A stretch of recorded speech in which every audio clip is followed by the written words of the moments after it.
روس نے ایک اور شہر سے یوکرین کو اٹھا کر باہر پھینک دیا۔ اسرائیلی اسٹیبلشمنٹ کے گرد گھیرا تنگ۔ امریکی انتہا پسندی نے صدر جو بائیڈن کو بھی زمین پر گرا دیا۔ الیکشن کمیشن نے صدر عارف علوی کو مشاورتی میٹنگ سے باہر نکال دیا۔ طالبان میں بغاوت کا آغاز، سراج الدین حقانی کی سپریم لیڈر ہیبت اللہ پر سخت تنقید۔ مقبوضہ وادی بھارت کا اندرونی معاملہ نہیں ہے بلکہ ہمارا اندرونی معاملہ ہے، بھارت ہم سے دور رہے۔ 3 سالہ چھوٹو جو موٹر سائیکل اور فراری کار چلاتا ہے۔ تو آئیے چلتے ہیں خبروں کی تفصیل کی جانب۔ روسی فوج نے یوکرین کے شمالی باغموت کے نواحی شہر پر اسکوویوکا پر قبضہ کر لیا ہے۔ روسی وزارت دفاع نے بتایا ہے کہ شہر کو یوکرینی فوجیوں سے مکمل طور پر پاک کر دیا گیا ہے اور یہ شہر پورے طور پر ہمارے کنٹرول میں ہے۔ اس شہر پر قبضے کے بعد یوکرینی فوج کی سپلائی لائن منقطع اور باغموت کی جانب روسی فوج کی پیش قدمی کا راستہ ہموار ہو گیا ہے۔ باغموت شہر پر قبضہ کرنا روسی صدر کے مقرر کردہ فوجی اہداف میں سے ایک ہے۔ دفاعی مبصرین کے مطابق باغموت پر قبضے کے بعد روس کو ڈونیٹسک ریجن پر واضح برتری حاصل ہو جائے گی۔ دوسری طرف مغربی ممالک نے جنگ کو مزید طول دینے کی غرض سے یوکرین کو ہتھیاروں کی فراہمی جاری رکھنے کا اعلان کر دیا ہے۔ برطانوی وزیر اعظم رشی سوناک نے بھی مغربی ممالک سے یوکرین کے لیے ہتھیاروں کی فراہمی کو 2 گنا کرنے کا مطالبہ کیا ہے۔ دوسری جانب جرمنی میں ایک مہم جاری ہے جس میں اس ملک کے چانسلر سے مطالبہ کیا جا رہا ہے کہ وہ یوکرین کو ہتھیار بھیجنا بند کریں اور اس کی بجائے روس اور یوکرین کو مذاکرات کی میز پر لانے کے لیے اپنی توانائیاں خرچ کریں۔ 10 فروری سے جاری اس دستخطی مہم پہ اب تک 5,06,157 افراد دستخط کر چکے ہیں۔ اس دستخطی مہم میں حزب اختلاف نے بھی عوام سے بھرپور حصہ لینے کی اپیل کی ہے۔ جرمن چانسلر نے کہا ہے کہ یوکرین کو ہتھیاروں کی ترسیل کے معاملے میں میرے ملک میں اختلاف رائے پایا جاتا ہے۔ انہوں نے اتحادی ملکوں سے اپیل کی کہ وہ جتنا جلد ممکن ہو یوکرین کو جدید ترین ٹینک فراہم کریں۔ ادھر روسی حکومت نے تاحال مذاکرات کے لیے اپنی آمادگی کا کوئی عندیہ نہیں دیا ہے۔ امریکہ بھی اس وقت یوکرین روس امن مذاکرات شروع کرانے کی ضرورت محسوس کر رہا ہے۔ روس نے کہا ہے کہ ہمیں یوکرینی صدر کی جانب سے امن مذاکرات میں دلچسپی کا رجحان دکھائی نہیں دے رہا۔ روس نے بارہا کہا ہے کہ مغربی ملکوں کی جانب سے یوکرین کو ہتھیار بھیجنے سے ملک میں تنازع طول پکڑے گا اور اس کے غیر متوقع نتائج بھی برآمد ہوں گے۔ روسی حکام اور بعض مغربی ماہرین اور صحافی حلقے یوکرین کی جنگ کو مغرب اور روس کے درمیان پراکسی وار قرار دے رہے ہیں۔ اسرائیلی حکومت کی پالیسی کے خلاف مظاہرے اسرائیلی فوج اور افسروں تک پہنچ گئے ہیں، جس کے بعد سیاسی اور سیکیورٹی حکام میں تشویش بڑھ گئی ہے۔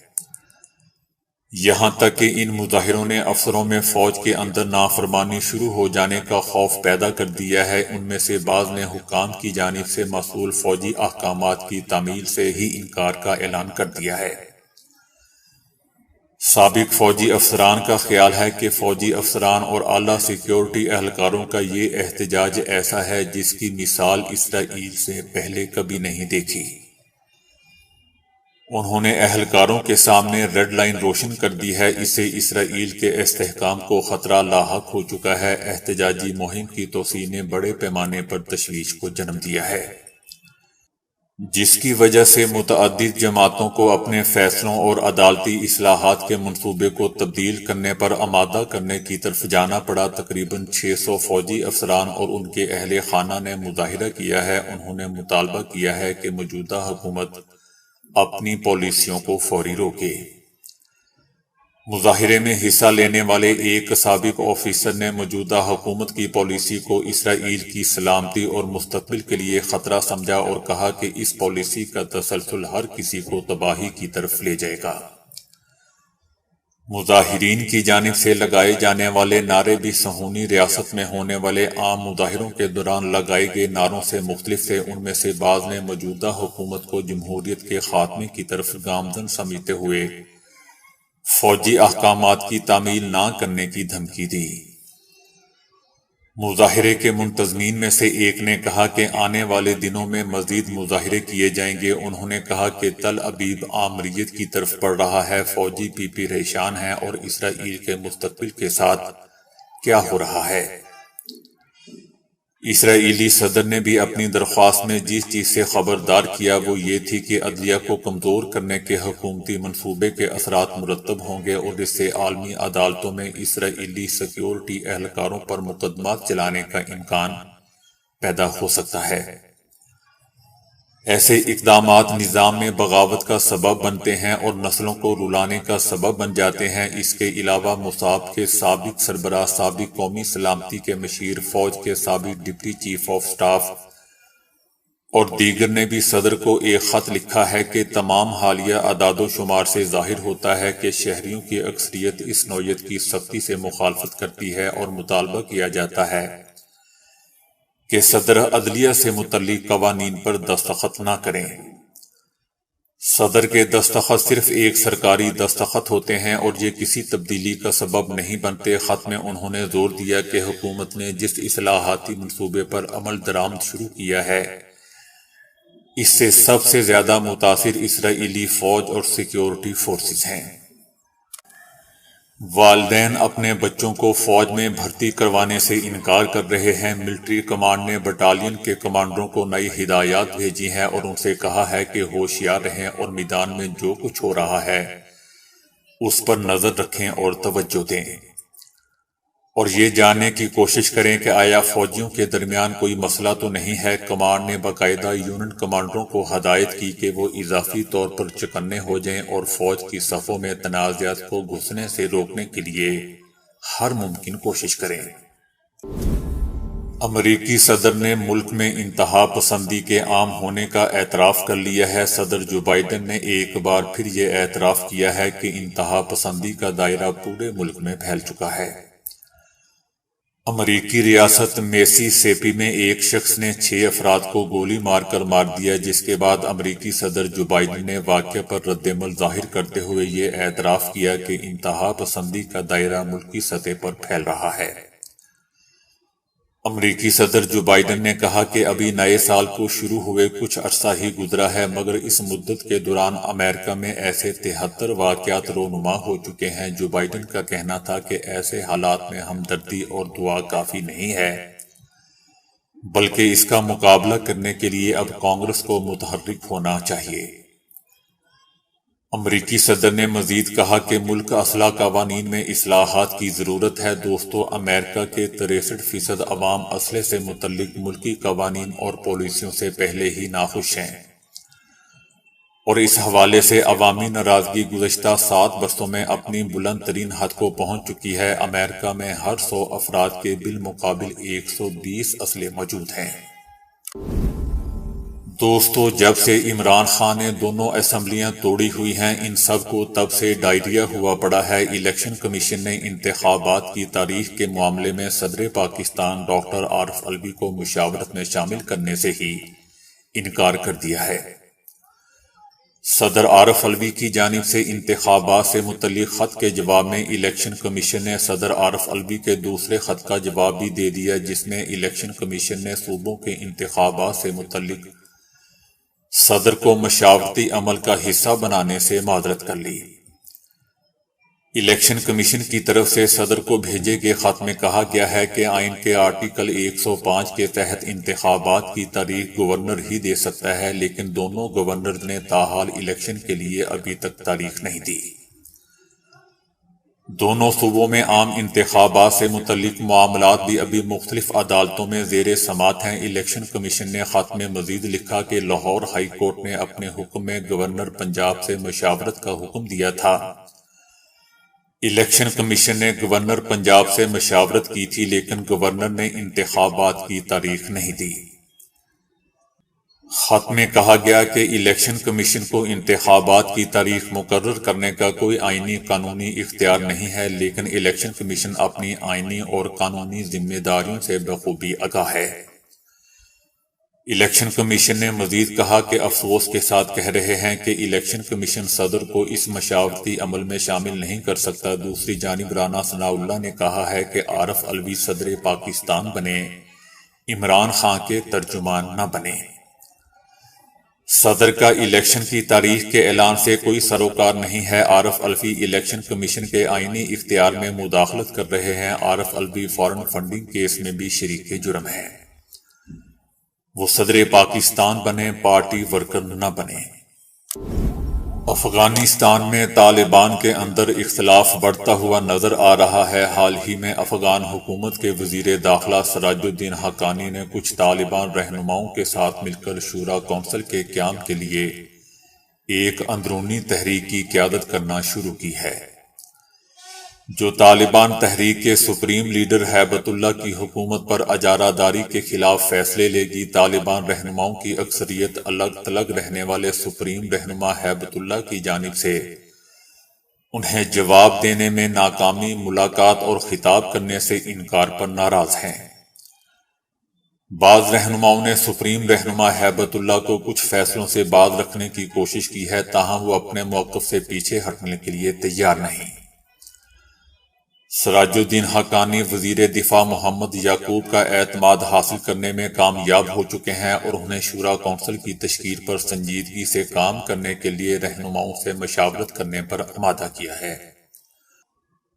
وزیر دفاع محمد یعقوب 200 تحریک کے بانی ملا عمر کے بیٹے ہیں اور تحریک میں انہیں کافی بااثر مانا جاتا ہے۔ اس سے یہ بھی ظاہر ہوتا ہے کہ حقانی اور یعقوب طاقت سے قیادت کو تبدیل نہیں کرنا چاہتے اور سپریم لیڈر ہیبت اللہ کے رویے کو تبدیل کرنے کے لیے پرامن طریقہ کار پر عمل کر رہے ہیں۔ طالبان حکومت کے کچھ وزراء نے ہیبت اللہ کو ایک خط بھی بھیجا تھا جس میں ان سے لڑکیوں کی تعلیم اور خواتین کے کام پر پابندی پر نظر ثانی کرنے کو کہا گیا تھا، تاہم سپریم لیڈر ہیبت اللہ نے صرف ایک ہی جملے میں اس کا جواب دے دیا تھا کہ اگر یہ آپ ثابت کر سکتے ہیں کہ اسلام 12 سال سے بڑی عمر کی لڑکیوں کو گھر سے نکلنے کی اجازت دیتا ہے تو میں لڑکیوں کو تعلیم اور کام کرنے کی اجازت دے دوں گا۔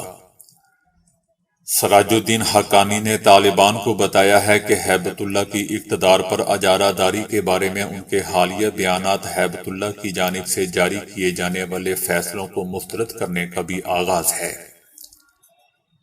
جن کے باعث افغان حکومت اور عالمی برادری کے درمیان ایک بڑا خلا پیدا ہو چکا ہے اور عالمی برادری طالبان حکومت کو قبول کرنے میں ہچکچا رہی ہے۔ سراج الدین حقانی نے کہا ہے کہ اگر آئندہ مارچ تک تعلیمی سال کے آغاز پر تعلیم کے بارے میں کوئی فیصلہ جاری نہ کیا گیا اور شورا کونسل وزارتوں اور فوجی عہدوں پر تقرریوں اور برطرفیوں میں ہیبت اللہ کی مداخلت کو نہ روکا گیا تو میں اپنے موقف سے پیچھے نہیں ہٹوں گا۔ میں واضح طور پر اعلان کرتا ہوں کہ تمام فیصلے ایک رہنما جاری کرتے ہیں اور یہ بتائیں گے کہ ہیبت اللہ نے شورا کے نظام میں خلل ڈالا ہے۔ گزشتہ ہفتے بھی دوستو حقانی نے سپریم لیڈر اور الگ تھلگ رہنے والے رہنما پر تنقید کی تھی اور کہا تھا کہ اقتدار سنبھالنے کے بعد سے ان کے کندھوں پر ذمہ داریاں بڑھ گئی ہیں۔ شہریوں کو اطمینان دلانا چاہیے اور اس طرح کام کرنا چاہیے کہ لوگ طالبان سے نفرت نہ کریں اور پھر ان کی وجہ سے مذہب سے بھی نفرت نہ کریں۔ دوستو یاد رہے کہ اقتدار میں واپسی کے بعد طالبان نے وعدوں کے باوجود خواتین کی تعلیم سمیت کچھ معاملات پر لچک دکھانے کی بجائے پچھلے دور حکومت کی طرح مظاہرہ کیا۔ دھیرے دھیرے خواتین کو عوامی زندگی سے باہر کر دیا اور انہیں گھر پر رہنے کے لیے کم اجرت دینے کے بعد ملازمتوں سے بھی ہٹا دیا۔ گزشتہ نومبر میں خواتین کے پارکوں، باغات، جم اور عوام سوئمنگ پول پر بھی پابندی عائد کر دی گئی تھی۔ خواتین کے لیے کسی مرد رشتہ دار یا محرم کے بغیر سڑکوں پر گھومنے پر بھی سزا رکھی گئی ہے۔ کشمیر بھارت کا اندرونی معاملہ نہیں ہے بلکہ بین الاقوامی سطح پر تسلیم شدہ ایک تنازعہ ہے جسے اقوام متحدہ کی قراردادوں میں تسلیم کیا گیا ہے۔